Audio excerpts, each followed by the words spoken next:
Muy buenos días a todos mis queridos hermanos. Espero todos hayan podido disfrutar de un bonito fin de semana, que hayan podido ver nuestro servicio en video que se envió para el día de ayer y que ya estén teniendo también un bonito comienzo de la misma. Quisiera en este día compartir de nuevo con ustedes una pequeña reflexión en la lectura de la palabra de Dios que a diario llega para que podamos nosotros estar constantemente nutriéndonos en la palabra de Dios.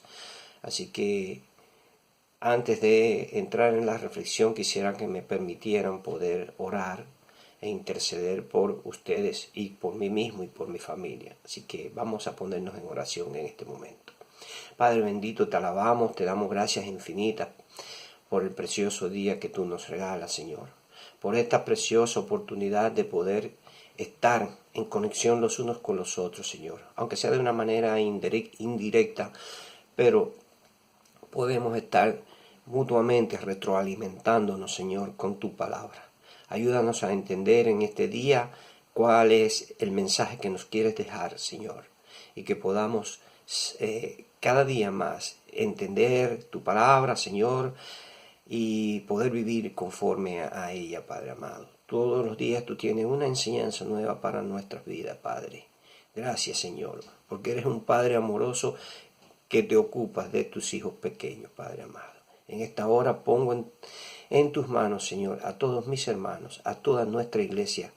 Señor, mira los que están propensos a enfermarse, los que están enfermos, Señor, los que tienen dificultades económicas, Señor, los que están pasando por momentos difíciles en su trabajo, los que necesitan un trabajo mejor, Padre amado, los que tienen limitaciones económicas, Padre amado, los que tienen necesidad, Señor, de socializar, de regresar a la iglesia. Todos tenemos esta necesidad, Señor. Ponemos en tus manos toda esta situación que tenemos, Señor, a nivel global, para que todos tus hijos podamos nuevamente, Señor, regresar a nuestros locales y reunirnos y hacer nuestras acostumbradas reuniones, Señor, y nuestros acostumbrados servicios de adoración a ti, Padre amado. Todo lo ponemos en tus manos, Señor. Nuestras vidas nos entregamos a ti, Señor. Te damos gracias infinitas por ese amor inmenso que tú tienes hacia nosotros, Señor. En el nombre de Jesucristo te lo pedimos y te damos gracias. Amén.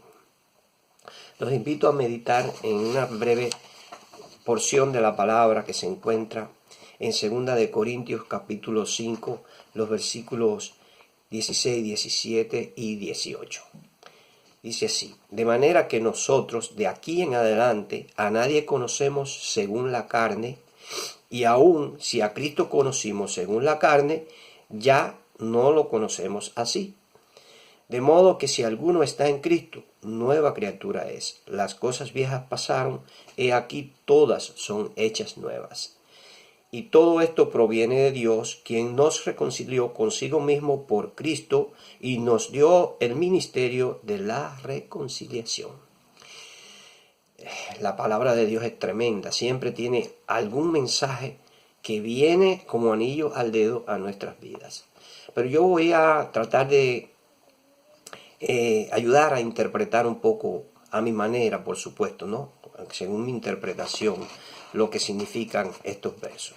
Vamos a empezar por el versículo 16. Dice: de manera que nosotros de aquí en adelante a nadie conocemos según la carne. Y esto ahí está marcando un punto de partida. De aquí en adelante. Y ese punto de partida es cuando nos convertimos a Cristo. Antes de conocer a Cristo, nosotros vivíamos conforme a la carne. Conocíamos a todo el mundo conforme a la carne. Vivíamos por nuestra propia cuenta, de manera natural. El enemigo tenía el control sobre nuestras vidas y más bien nosotros creemos o las personas creen cuando no están convertidas, que ellos son dueños de sus actos, que ellos son dueños de sus acciones, que ellos hacen lo que ellos quieren. Pero en el fondo, el enemigo los está manipulando como una marioneta y ellos no se están dando cuenta. Ellos no son conscientes de que están siendo manipulados y el enemigo hace con ellos lo que les parece. Nosotros lo podemos entender ahora porque ya hemos venido a Cristo y ya no vivimos conforme a la carne, ya no vivimos conforme a los deseos pecaminosos. Y dice aquí el apóstol Pablo que si aún a Cristo conocimos según la carne, ya no lo conocemos así. Él no conoció a Cristo personalmente, o tal vez hasta lo vio, o no sé, quizás pudo haberlo visto, pero no tuvo ningún contacto con él.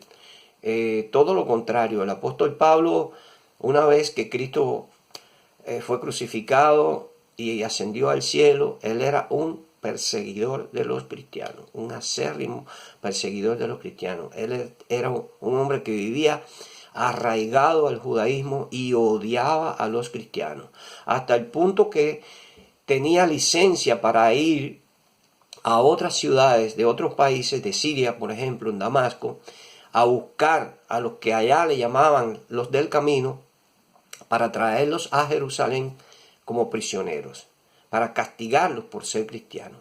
Es decir, que él a Cristo ni siquiera lo pudo conocer de manera personal. Estaba totalmente en la carne, viviendo según la ley de la carne cuando conoció a Jesús. Pero dice, y si aún a Cristo conocimos según la carne, ya no lo conocemos así. Lo que quiere decir es que cuando venimos a Jesucristo, somos otras personas. Tenemos necesariamente que cambiar. Ya no podemos vivir como mismo vivíamos. A veces pensamos que convertirnos al Evangelio es simplemente decir, Señor, yo te amo. Señor, yo acepto tu sacrificio por mí. Señor, yo quiero ser tuyo, pero queremos seguir como vivíamos antes. Queremos seguir en nuestros deseos y pasiones carnales. Y cuando se refiere a la carne, a veces se piensa en las cuestiones sexuales y verdaderamente esos son deseos de la carne, ¿no? Pero no es solamente eso. La envidia, el chisme, la insidia, la disensión, el murmurar, todo, el robo, la vanidad, el orgullo. Podríamos hacer una lista innumerable de todas las cuestiones que son propias de la carne. Y si nosotros somos cristianos y hemos vivido y hemos aceptado a Jesucristo en nuestras vidas, tenemos que cambiar. Necesariamente tenemos que cambiar. Y si esto no ocurre, es porque realmente no hemos experimentado verdaderamente una conversión en Jesucristo. Dice, de modo que si alguno, ese es el versículo 17, reitero, de modo que si alguno está en Cristo, nueva criatura es. Las cosas viejas pasaron, he aquí todas son hechas nuevas. A partir de nuestra conversión tenemos que ser otra persona. Necesariamente tenemos que ser otra persona, una persona nueva, que ya no vive conforme a los deseos de la carne. Esas cosas ya pasaron. Tenemos que tener conciencia de que aquello no nos aportaba nada, de que aquella forma en la que nosotros vivíamos, en la lujuria, en los deseos, en buscar nuestros propios deleites, esas cosas tienen que quedar sepultadas. Y Jesucristo entonces, a través del Espíritu Santo, nos hace nuevas criaturas, nuevas personas.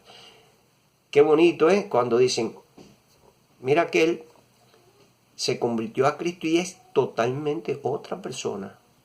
Nadie lo conoce. Antes era esto, antes era esto, antes era lo otro. Antes robaba, antes tomaba, antes andaba en drogas, antes andaba con una mujer diferente todos los días o con hombres diferentes todos los días, porque no vamos a hablar ahora solamente del ejemplo de los hombres. Todos cuando vivimos antes de convertirnos, hacemos nuestras fechorías, ¿verdad?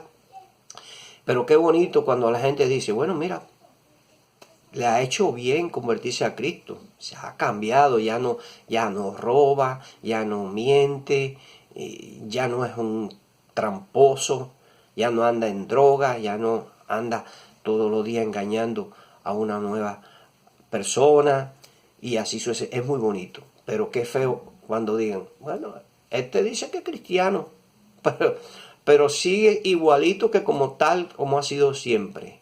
No ha cambiado absolutamente en nada. Si eso es ser cristiano, yo puedo ser cristiano. O si eso es ser cristiano, ¿para qué voy a ser cristiano? Yo soy más cristiano que él, o más cristiana que él, porque a fin de cuentas yo me comporto mejor que él.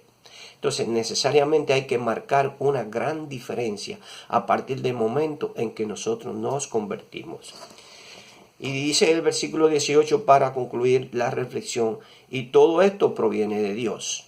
Necesariamente tiene que venir, ese cambio tiene que venir de Dios. Por eso les digo que el cambio, cuando hay una verdadera aceptación de Jesús en nuestros corazones, cuando hay una verdadera entrega, ese cambio viene automáticamente a nuestras vidas, porque viene de Dios, que fue quien nos reconcilió consigo mismo a través de Jesucristo y nos dio el ministerio de la reconciliación. Es decir, ahora nosotros que ya hemos sido reconciliados con Dios a través de Jesucristo, porque antes estábamos apartados de Dios, ¿verdad? Antes de convertirnos, éramos hijos desheredados. Pero al aceptar el sacrificio de Cristo, nos reconciliamos con Dios. Y entonces tenemos el ministerio de la reconciliación. ¿Qué significa esto? Que nosotros tenemos que contribuir a que otros también se reconcilien con Dios. Y si nos seguimos comportando como éramos antes de convertirnos, ¿cuál es el testimonio que estamos dando? ¿Cuál es el ejemplo que estamos dando? ¿Cómo le podemos hablar a otras personas de la reconciliación con Dios si realmente nosotros no lo estamos? Así, mis hermanos, esa es la palabra de Dios, es bien clara y es bien firme, bien contundente. A veces el mensaje nos toca directamente a nosotros, pero esa es la realidad. Tenemos que vivir verdaderamente como hijos de Dios. A veces llevamos años visitando la iglesia, años viviendo, diciendo que somos cristianos, pero necesitamos verdaderamente una conversión. Necesitamos verdaderamente tener una experiencia espiritual con Cristo. Nosotros muchas veces queremos ver experiencias espirituales, ver la manifestación del Espíritu Santo. Pero la primera manifestación del Espíritu Santo que debe haber en nuestras vidas es que tengamos una experiencia personal con Jesucristo y que vivamos conforme a lo que Él nos ha enseñado. Entonces podremos aspirar a mucho más, a crecer en santidad, a crecer en gracia, a que las obras del Espíritu Santo se manifiesten en nosotros. Así, mis hermanos, pues a todos un abrazo, una gran bendición, les deseo un precioso día. Hoy no está el sol afuera, pero es un día precioso que Dios nos ha regalado. Que el Señor les bendiga grande y ricamente, es mi deseo en esta mañana y siempre. Amén. Un abrazo.